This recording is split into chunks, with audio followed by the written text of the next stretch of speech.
ठीक, क्या क्या पढ़ लिया अभी तक? डिमांड का कॉन्सेप्ट हमने पहले ही कर लिया था। डिमांड एंड क्वांटिटी कौन सा सिंपल सी चीज है ना। Then individual demand, market demand समझे था, right? Individual demand schedule, market demand schedule, individual demand का मार्केट डिमांड शेड्यूल है, ये हमने पहले ही क्लास में कर लिया था। स्लोप भी कर लिया था पहली क्लास में। कल हमने किया था डिमांड फंक्शन। डिमांड फंक्शन की दो टाइप के होते हैं, इंडिविजुअल डिमांड फंक्शन, इसमें ये 5 इंपॉर्टेंट चीजें आती हैं। ठीक, तो क्या क्या पढ़ा था हमने? ओन प्राइस, ओन प्राइस का क्या है? Inverse relation. जब खुद का प्राइस, प्रोडक्ट कमोडिटी का खुद का प्राइस बढ़ता है तो डिमांड घटता है, प्राइस घटता है तो डिमांड बढ़ता है। देन रिलेटेड में हमने दो सब्स्टिट्यूट पढ़ा। जब सब्स्टिट्यूट प्राइस का, सब्स्टिट्यूट गुड्स का डिमांड बढ़ता है तो इसका डिमांड घटता है। जब सब्स्टिट्यूट का डिमांड घटता है तो इसका बढ़ता है। या प्राइस, प्राइस के हिसाब से समझो, अगर सब्स्टिट्यूट का प्राइस बढ़ता है,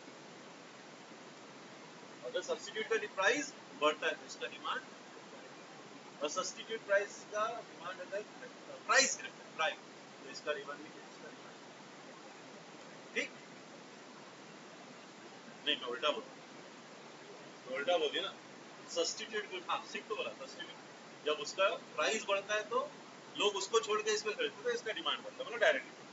ठीक, और जो दूसरा टाइप का रिलेटेड होता है कॉम्प्लीमेंट्री गुड्स। कॉम्प्लीमेंट्री गुड्स में क्या होता है, अगर उसका प्राइस बढ़ेगा तो इसका डिमांड घटेगा। पेट्रोल का प्राइस बढ़ेगा तो लोग कार का डिमांड कम करेंगे। कॉम्प्लीमेंट्री गुड्स मतलब दो गुड्स जो एक दूसरे के बिना काम के नहीं। कार बिना पेट्रोल के काम नहीं, पेट्रोल बिना कार के काम नहीं, है ना। तो जब हम डिस्कस कर रहे हैं, हम स्टडी कर रहे हैं कार का डिमांड, पेट्रोल का प्राइस, कार के प्राइस में कोई चेंज नहीं हो रहा है, लेकिन पेट्रोल का प्राइस बढ़ने से कार का डिमांड कम होता है, क्योंकि जब पेट्रोल महंगा होता है तो लोग कम कार खरीदते हैं, और अगर पेट्रोल सस्ता होता है तो ठीक। अब कॉम्प्लीमेंट्री गुड्स या प्राइस ऑफ क्या बोलते हैं, सब्स्टिट्यूट, राइट?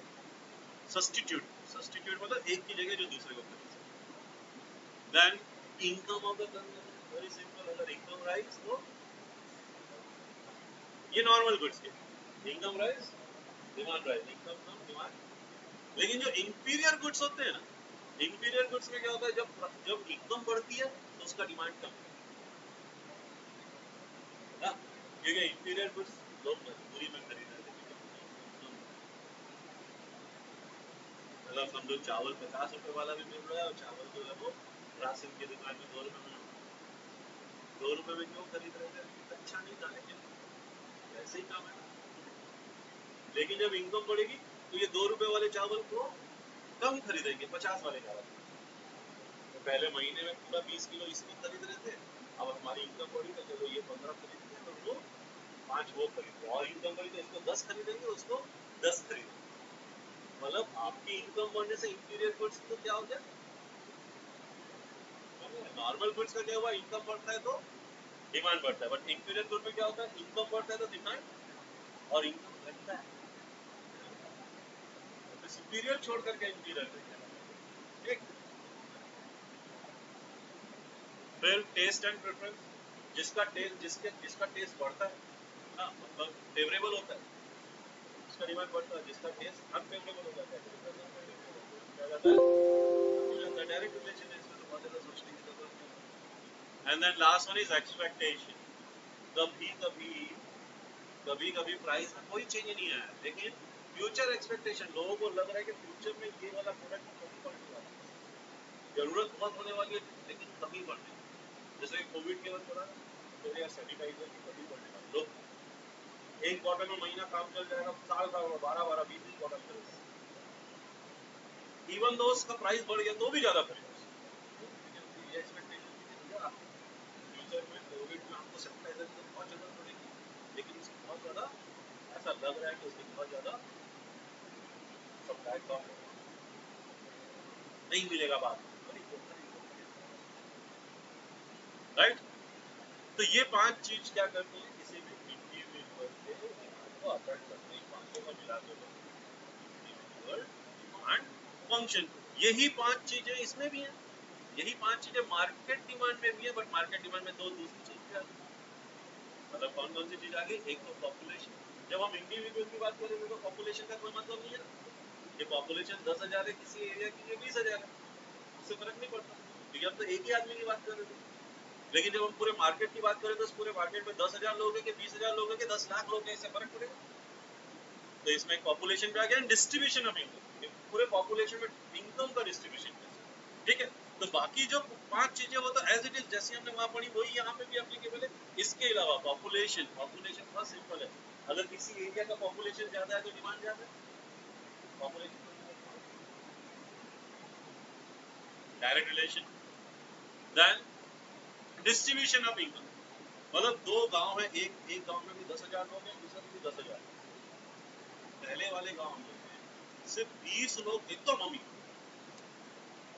20 लोग, और बाकी 9,980 लोग एकदम गरीब, राइट। और दूसरा गांव ऐसा है जिसमें 10,000 ही लोग हैं, 5,000 लोग ठीक ठाक अमीर है, 5,000 लोग गरीब है लेकिन इतने भी गरीब नहीं। हाँ, डिस्ट्रीब्यूशन में ज्यादा फर्क।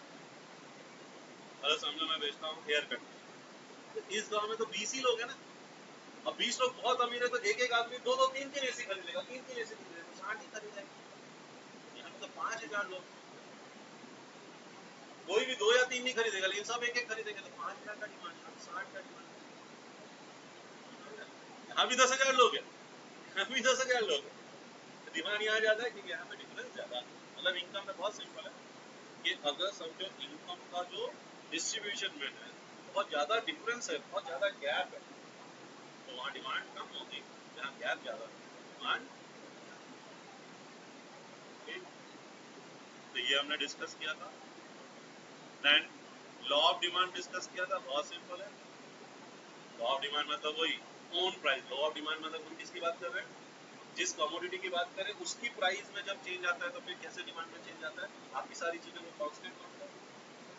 अगर सिर्फ किसी चीज का प्राइस 10 से 9 हो गया तो उसका डिमांड क्या हो जाएगा? बढ़ जाएगा। 9 से और 8 हो गया तो डिमांड क्या हो जाएगा? बढ़ जाएगा। और कम हो गया तो डिमांड क्या हो जाएगा? बढ़ जाएगा। और अगर मैं इसका ग्राफ, ये शेड्यूल है और इसका मैं ग्राफ बनाता हूँ तो एक स्ट्रेट लाइन आएगा इस तरीके की, starting straight line,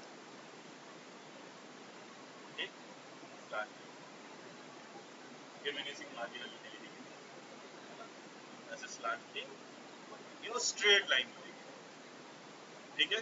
this is theory of demand. और एजम्पशंस क्या क्या है? टेस्ट एंड प्रेफरेंस, मतलब सिर्फ हमने 5 चीज पढ़ी थी ना, 5 में से एक ही चेंज हो रही है, बाकी सारी चीजें क्या है? मतलब टेस्ट एंड प्रेफरेंस में कोई चेंज नहीं आया, no change in income, income में बायर की इनकम में ना बढ़ा ना घटा। Then price of related good में ना कोई फर्क पड़ा, ना सब्स्टिट्यूट का कम ज्यादा हुआ, ना कॉम्प्लीमेंट्री गुड्स का कम ज्यादा हुआ, कंज्यूमर का एक्सपेक्टेशन में कोई फर्क नहीं। मतलब बाकी 3 चीजें कौन सी है? एक चीज को क्या करते हैं? स्टडी करते हैं। उस लॉ को क्या बोलते हैं? Law of demand. समझ में आ रहा है सबको? चलो, यहाँ तक हमने कल किया था। अब क्यों ऐसा होता है? वाई ऐसा क्यों होता है कि जो स्लोप है वो डाउनवर्ड क्यों होता है? ठीक है, ये लॉ ऑफ डिमांड का जो लाइन है वो डाउनवर्ड क्यों? तो सबसे पहला तो है law of diminishing marginal utility, वही law of diminishing marginal. According to this law, as the consumption of commodity increases, marginal utility derived from each successive unit goes on diminishing. So accordingly, for every additional unit to be purchased, the consumer is willing to pay less. और अगर ज्यादा पे करना पड़ेगा तो नहीं करेगा।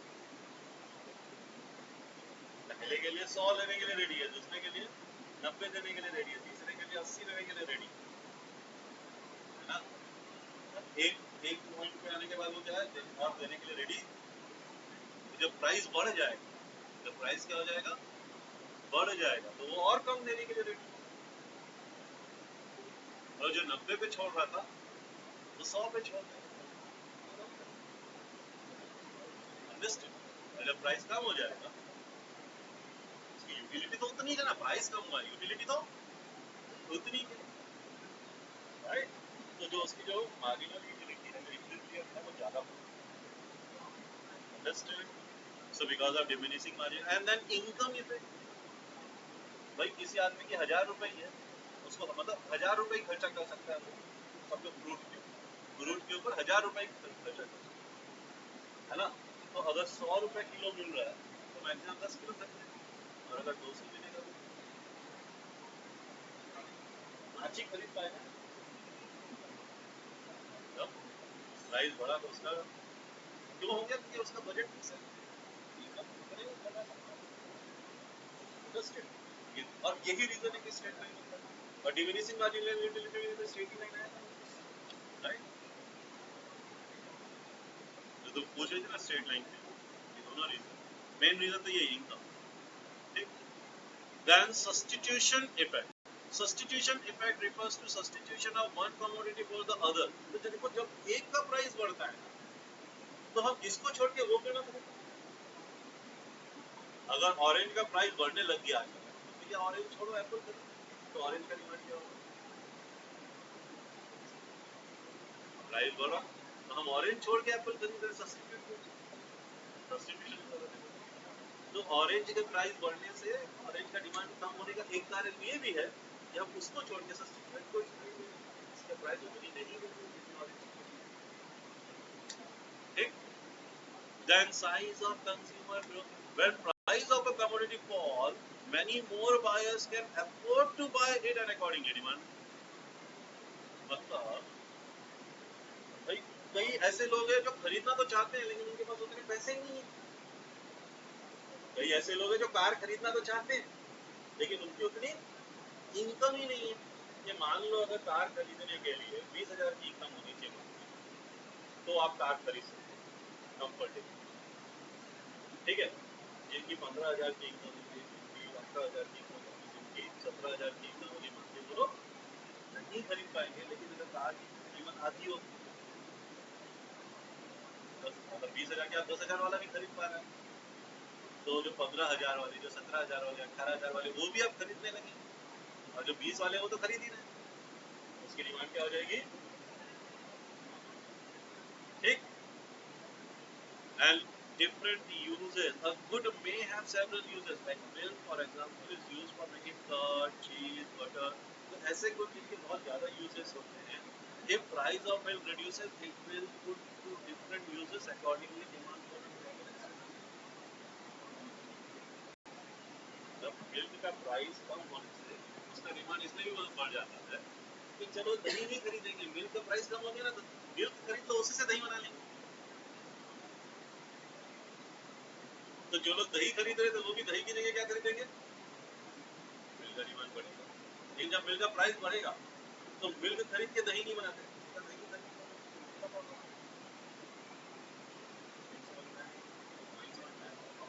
तो भाई अगर कोई ऐसा कुछ है जिसके मल्टीपल यूज है, प्राइस बढ़ता है तो वो ना खरीद करके उससे जो चीज हम बना रहे थे वही खरीद लेते हैं.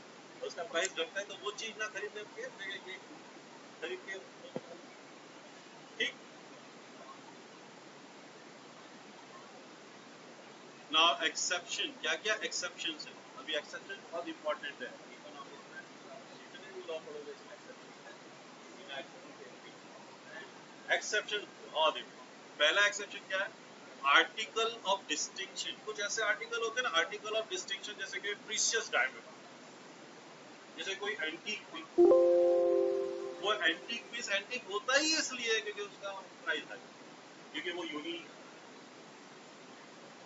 है ना. क्योंकि वो क्या है, वो यूनिक इसलिए है क्योंकि वो महंगा मिल रहा है. तो उसमें लॉ ऑफ डिमांड का फर्क नहीं पड़ता. According to professor welfare, certain goods are called article of social distinction. कि भैया ये चीज मेरे पास रहेगा तो मेरा मतलब हाँ मेरा वर्थ बढ़ेगा, मेरा रेपुटेशन बढ़ेगा. तो वो यूनिक होगा तो ही बढ़ेगा, right. So these goods are demand only because their prices are very high. इसका डिमांड ही इसलिए क्योंकि इसका प्राइस बहुत हाई है. इतनी महंगी पेंटिंग मिलती है इसकी, इसकी खरीदने से लोग है ना. हैमर मुझसे की पेंटिंग करेगा क्यों, ये इतनी महंगी मिलती है ना. So if their price fall, अगर उनके प्राइस गिर गए, अगर उनकी प्राइस ये लोग खरीदना काम कर रहे हैं, ये लोग करना खरीदना, प्राइस कब गिरेगी जब एवोल्यूशन पहले महीने में एक ही घंटी में, अब वो हर महीने में 40-40 घंटी लग जाए, सस्ती हो गई। यूनिकनेस क्या हो गई? यूनिकनेस क्या हो गई? कई लोग क्या लिमिटेड एडिशन निकालते हैं, मालूम है? कई लोग वॉच में लिमिटेड एडिशन निकालते हैं, है ना? तो अनंत अंबानी ने पहना, क्यों? क्योंकि उसको मालूम है इस कंपनी ने ऐसे सिर्फ 10 ही पीस और हाई प्राइस था, वैसी ही वाली अगर वो 500 बना दे तो वो नहीं, सस्ती हो गई फिर भी नहीं खरीदता, समझ में आया? तो जो ये डिस्टिंग आर्टिकल ऑफ डिस्टिंक्शन है ना, उसमें उल्टा ही चलता है, उसमें लॉ ऑफ डिमांड फेल हो जाता है, समझ में आया क्यों? Next is given goods. Given goods are highly inferior goods, बहुत ही इंफीरियर गुड्स लोग खरीद रहे हैं मजबूरी, showing a very low or high negative income effect. As a result, when price of such commodity falls, their demand also falls. हाँ, जब उनके प्राइस गिरते हैं तो उनका डिमांड और गिर जाता है. Even when they happen to be relatively cheaper than other goods, this obscurely has मतलब ये इंफीरियर गुड्स माना जाता है, और ये इंफीरियर गुड्स भी और सस्ता हो गया तो लोग डाउट करते हैं कि अरे यार ये मतलब हमारे, हम तो चलो ठीक है ये कंज्यूम कर रहे हैं, प्राइस गिरने का कारण क्या है कि ये और खराब हो गया क्या? कुछ तो क्या था, इंफीरियर लोग खरीद रहे थे, लेकिन उसका प्राइस गिरने से लोगों को डाउट आता है कि इसकी क्वालिटी तो और खराब हो गई, ये हेल्थ पे कुछ शायद खराब इफेक्ट डालेगा क्या, क्यों सस्ते में इतना मिल रहा है, कीड़े लग जाएंगे, ऐसा डाउट, अंडरस्टूड? तो इसकी वजह से सस्ते होने से और खरीदना लोग कम हो, अंडरस्टूड? देन इरैशनल जजमेंट, कोई पागल है इरैशनल जजमेंट, प्राइस क्वांटिटी को कंपेयर करके ये सस्ता ये महंगा, है ना? दोनों दोनों से फायदा एक ही मिल रहा है, क्योंकि मैं सस्ता खरीद महंगा क्यों है, और ये पागल महंगा खरीदा, मतलब इसमें रैशनल जजमेंट नहीं है, तब भी लॉ ऑफ डिमांड क्या हो जाएगा, फेल हो जाएगा. Law of demand fail when consumer जज the quality of commodity by its price. Price से अगर क्वालिटी को कोई जज कर रहा है, उसके बेनिफिट से नहीं, उसके प्राइस से, अरे मैं ज्यादा महंगा है तो ज्यादा अच्छा होगा. कुछ लोग होते हैं ऐसा, कुछ लोग ऐसे महंगा है तो अच्छा होगा, तो जो जिसका प्राइस बढ़ता है तो अरे ये तो और अच्छा होगा करके प्राइस बढ़ने से ज्यादा खरीदने लगता है, उसमें रैशनल जजमेंट नहीं किया, उसने जजमेंट को रैशनल नहीं, right? So it is an irrational judgment. Perhaps it is owing to huge price difference between organic and non-organic product in the market that richer section of the society consider organic product as very high quality. तो कई मतलब जो higher society में ये कैसा है, हमारा ये रियल लाइफ एग्जांपल है कि ऑर्गेनिक गुड्स महंगा होता है इसके लिए अच्छा, अगर ऑर्गेनिक गुड्स सस्ता होने लगे तो लोग कम, और महंगा होगा तो लोग और ज्यादा देंगे, right? So this is one example of irrational judgment. Accordingly, quantity demand of this product are tend to rise with price rising. मतलब यहाँ पे demand, law of demand fail, right? ये तीनों चीजों में क्या हो गया, law of demand क्या हो गया, fail, right? Now movement along the demand curve. अभी तो हमने क्या पढ़ा, demand curve पढ़ा, यही था demand curve. अब ये demand curve ना चार अलग अलग तरीके से मूव होता है. कैसे? समझो मैं यहाँ किसी कारण से मैं नीचे जा रहा हूँ, ये एक प्रकार का movement, but along the same, या किसी रीजन से मैं ऊपर जा रहा हूँ,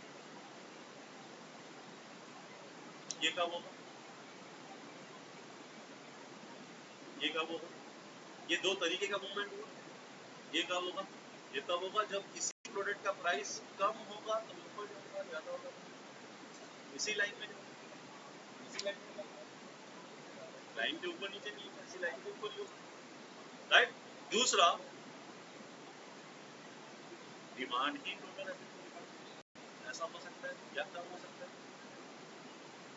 फॉरवर्ड से या बैकवर्ड से हो सकता है. ये कब होगा, जब खुद की प्राइस में चेंज नहीं आया, बाकी चार चीजों में ऊपर लोगों की इनकम बढ़ गई, लाइन पे नहीं पूरे ऊपर जाएगा, सभी लोग ज्यादा खरीदने लगेंगे ना। और जब लोगों की इनकम इन दिनों क्या होगी तो सभी कम करेंगे,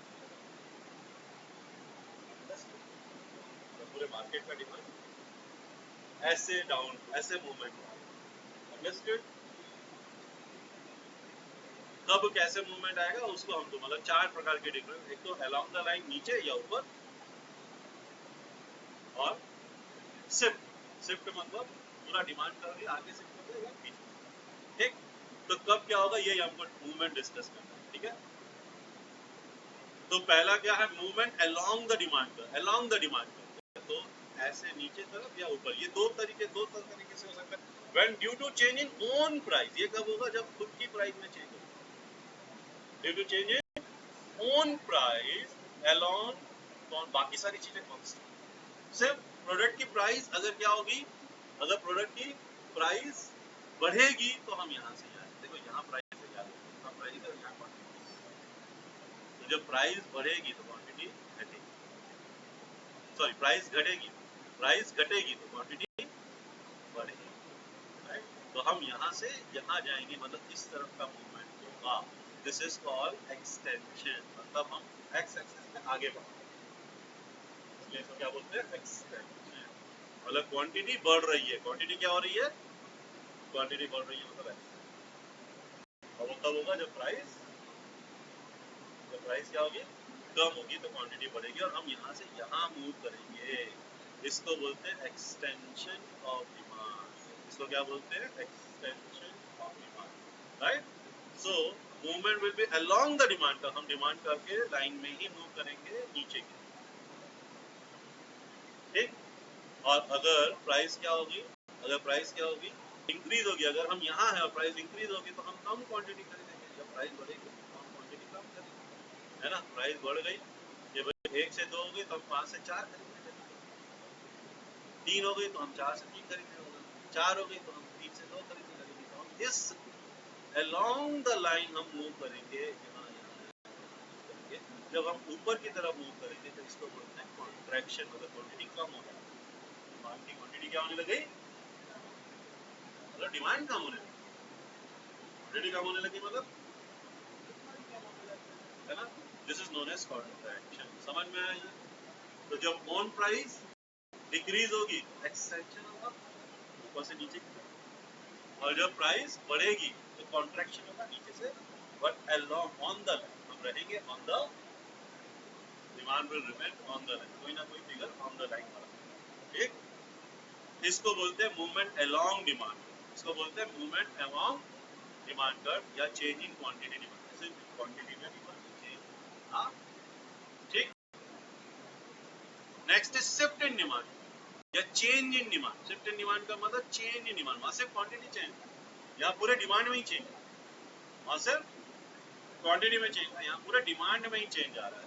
तो इसमें भी दो तरीके का मूवमेंट हो सकता है, या तो हम फॉरवर्ड हायर एंड में जा रहे हैं या तो लोअर एंड में जा रहे हैं, बैकवर्ड, ये वाला मूवमेंट को फॉरवर्ड बोलते हैं और ये वाले मूवमेंट को क्या बोलते हैं बैकवर्ड। यहाँ पे इंक्रीज हो रहा है और यहाँ डिक्रीज, फॉरवर्ड या इंक्रीज, फॉरवर्ड या इंक्रीज, बैकवर्ड या डिक्रीज, ठीक।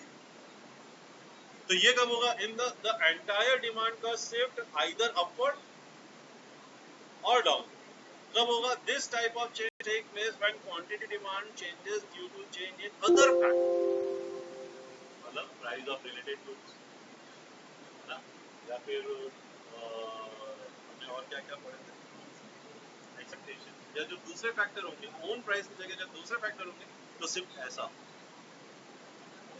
Right. Like for example change in income, अगर इनकम इंक्रीज हुई तो ऐसा शिफ्ट होगा, डिक्रीज हुई तो ऐसा वाला शिफ्ट, इंक्रीज हुई तो इंक्रीज डिमांड ऐसा शिफ्ट आएगा, ये कब होगा, ये होगा इंक्रीज, और ये होगा राइट। फैशन फैशन फेवरेबल हुआ तो ये फेवरेबल, फैशन अगर फेवर में तो ये इंक्रीज होगा, नहीं पूरा लाइन में ही शिफ्ट है, अंडरस्टूड एंड सो जो हमने पहले भी डिस्कस कर। So what are the causes of increase in demand, भाई इसमें क्या क्या कॉजेस है, मतलब ये जो शिफ्ट के क्या क्या कॉज। तो when income of consumer increase तो इंक्रीज होता है। When substitute goods, when price of substitute goods increase, जब सब्स्टिट्यूट गुड्स का प्राइस इंक्रीज होता है तो ये ज्यादा लोग खरीदते हैं। When price of complementary goods, जब कॉम्प्लीमेंट्री गुड्स का प्राइस कम होता है तो ये ज्यादा खरीदते हैं। तो इंक्रीज कब कब होता है। और टेस्ट ऑफ प्रेफरेंस जब फेवरेबल होता है, पेशेंट का चेंज जब फेवरेबल होता है तो फिर इंक्रीज होता है।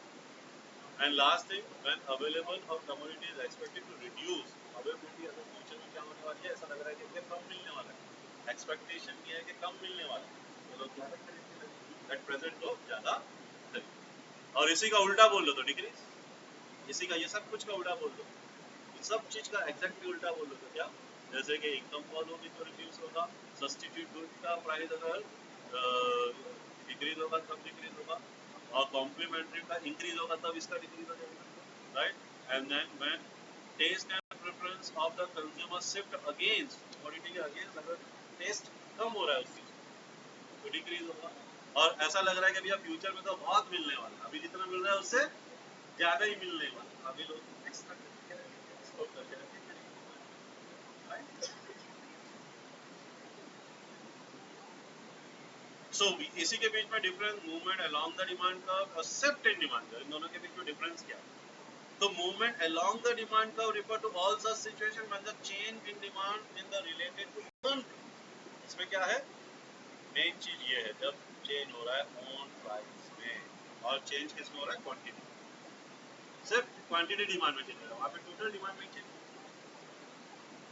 और यहाँ पे क्या है, अदर फैक्टर, ओन प्राइस के अलावा जो दूसरा फैक्टर है उससे जो होता है उसको चेंज इन डिमांड हो रहा है, यहाँ पे सिर्फ चेंज इन क्वांटिटी डिमांड, ठीक है। मतलब इसी पॉइंट में दो डिफरेंस है, ये वाला होता है because of change in own price, ये वाला होता है बिकॉज ऑफ अदर फैक्टर। इसमें जो चेंज होता है उसमें चेंज इन क्वांटिटी डिमांड होता है, उसमें जो चेंज होता है उसको बोलते हैं चेंज इन डिमांड।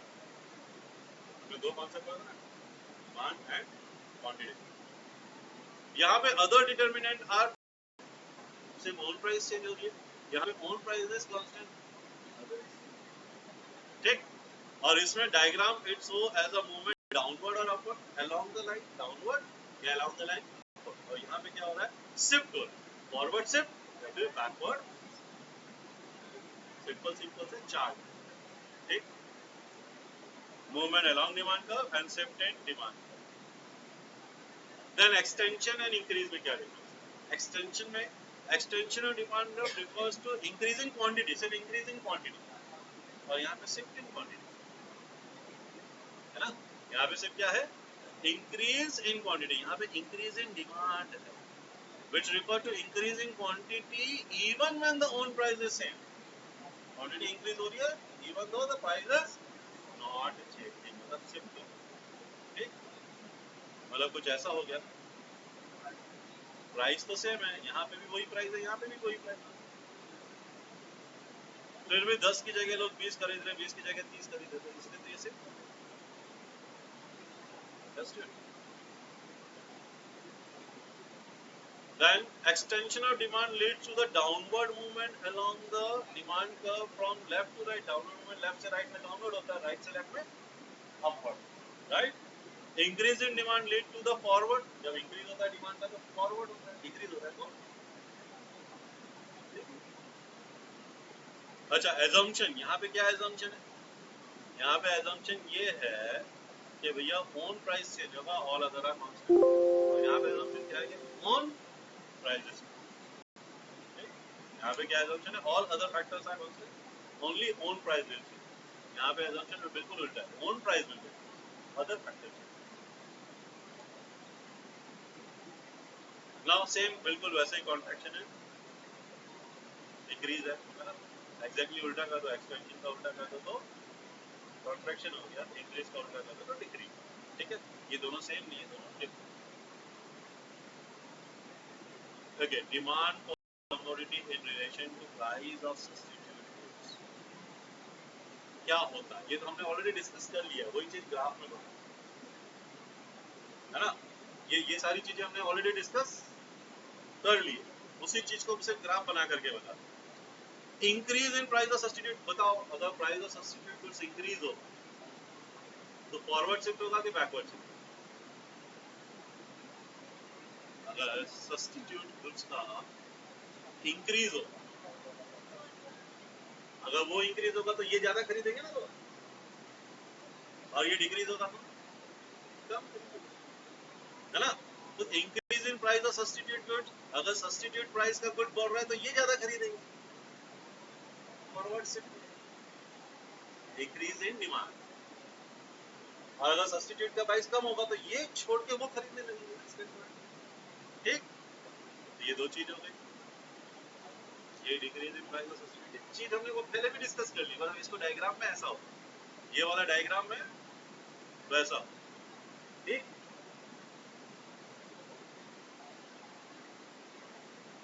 चलो second, demand for a commodity in relation complementary goods. Complementary goods में एग्जैक्टली उल्टा होता है। कॉम्प्लीमेंट्री गुड्स में क्या होता है? एग्जैक्टली उल्टा होता है। तो जब जिस प्रोडक्ट के प्राइस को हम रीच कर रहे हैं उसमें कोई चेंज नहीं आ रहा, अगर कॉम्प्लीमेंट्री गुड्स का प्राइस इंक्रीज होगा तो इसका डिमांड, है ना, इसके वहां पे क्या इंक्रीज में इंक्रीज हो रहा था, डिक्रीज में डिक्रीज, यहाँ पे उल्टा होगा। यहाँ पे कॉम्प्लीमेंट्री गुड्स के इंक्रीज होने से ये प्राइस के इंक्रीज, डिमांड डिक्रीज हो जाएगा बैकवर्ड। अगर कॉम्प्लीमेंट्री का प्राइस डिक्रीज होगा तो इसका डिमांड इंक्रीज होगा फॉरवर्ड। ठीक, उसी चीज को जो हमने डिस्कस किया एग्जैक्टली सेम चीज, कुछ नया नहीं है, डायग्राम में रिप्रेजेंट। फॉरवर्ड से तो ऐसा, बैकवर्ड से तो डायग्रामेटिक रिप्रेजेंट। ठीक, तो ये डिक्रीज हो गया, और जब डिक्रीज होता है प्राइस में, फॉरवर्ड से मतलब इंक्रीज है। ठीक है, ओके, देखो जो हमने नॉर्मल गुड्स और इंफीरियर गुड्स डिस्कस किया था वही चीज वापस से डिस्कस हो रहा है। Relation between the income and demand, income और डिमांड के बीच में क्या रिलेशन होता है? इनकम, देखो हम जनरली ऐसा समझते हैं कि जब इनकम राइज होता है तो डिमांड, बट ऐसा नहीं है, हमको दो अलग अलग पर्सपेक्टिव में देखना पड़ेगा। एक होगा नॉर्मल गुड्स और दूसरा इंफीरियर। तो नॉर्मल गुड्स के लिए तो जो मैंने कहा वो सही है, इंफीरियर गुड्स में उल्टा। ठीक, वही चीज जो हमने ऑलरेडी डिस्कस कर ली है वही चीज वापस यहाँ डिस्कस हो रही है। नॉर्मल गुड्स में क्या होता है? These are goods the demand for which increases as income of the buyer rises. जब buyer का income rise होता है तो इसका demand भी rise होता है, buyer का income जब decrease होता है normal goods. So how demand curve of normal good changes when income of buyer changes? Increase in income, decrease in income. Increase in income में क्या होगा, decrease in income में क्या होगा? चलो ये डिस्कस करते हैं। Increase in income में क्या होगा? In a situation of increase in income, the demand will increase. The demand will increase और कहाँ होगा? Forward shift होगा, right? तो जब भी income increase होगा तो forward shift होगा, demand भी increase होगा in case of normal. और जब डिक्रीज होगा इनकम में तो इसके डिमांड में भी डिक्रीज होगा, मतलब बैकवर्ड।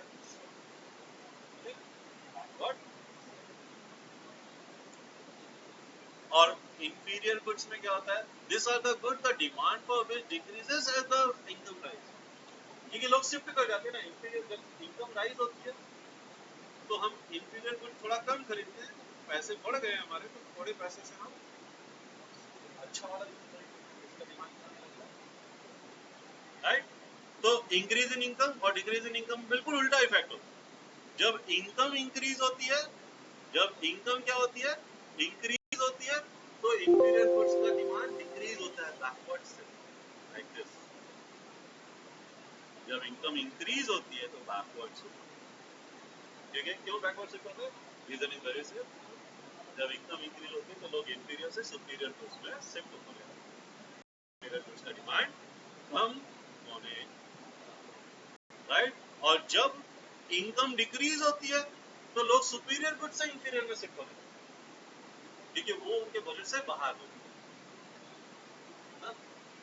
तो उनके बजट से क्या हो जाता है?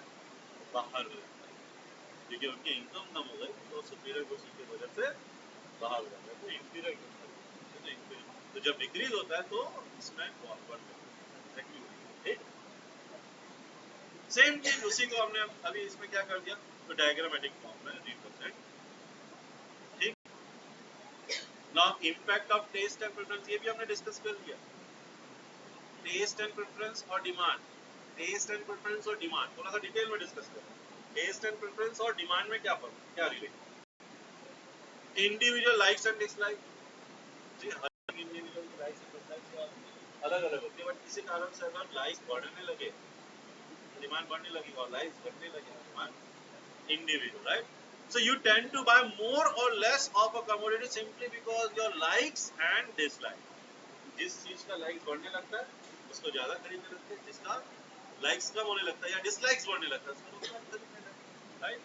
Trend and fashion, you are influenced by the emerging trend and fashion. You simply want to be trendy according to your preference to buy more. मतलब ये क्या है कि जो लोग ज्यादा खरीद रहे हैं, जो लोग, एक तो पर्सनल, हमारा पर्सनल, मुझे ये ज्यादा अच्छा लगता है, मुझे जीन्स ज्यादा अच्छा लगता है, जीन्स ज्यादा लेता हूँ, मुझे पैंट ज्यादा अच्छा लगता है, ये पर्सनल, जो हम फर्स्ट पर इंडिविजुअल लाइक। दूसरा ट्रेंड, अरे जो जीन्स पहन रहा है, जीन्स का फैशन चल रहा है, ट्रेंड मुझे नहीं अच्छी लगती फिर भी पहन रहा हूँ,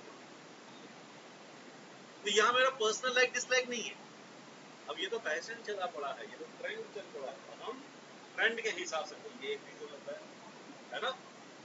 फिर climatic condition, your taste and preference tend to change with the changing climatic condition. Winter season induces you to goods like tea and coffee, while summer season induces you to goods like cold drink and ice cream.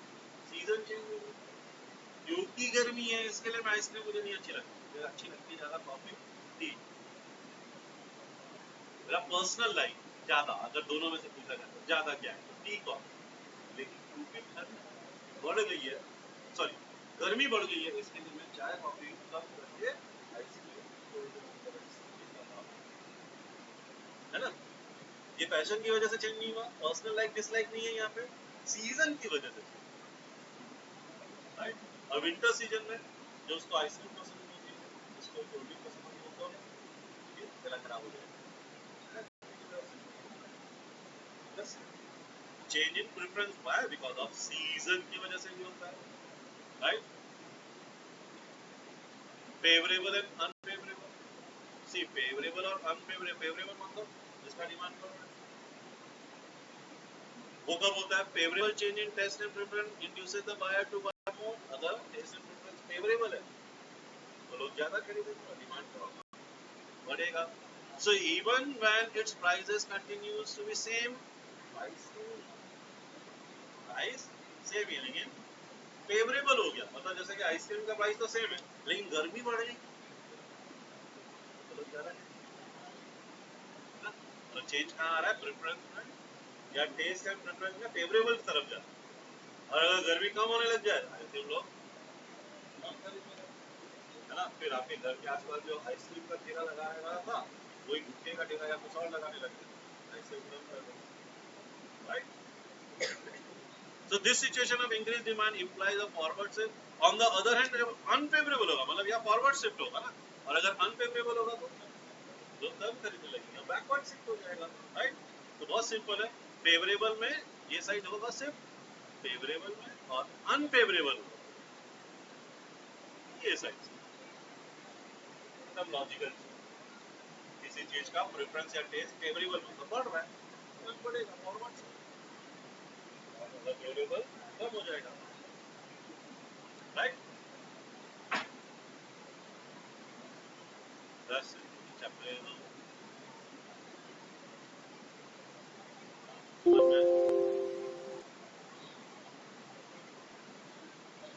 फटाफट।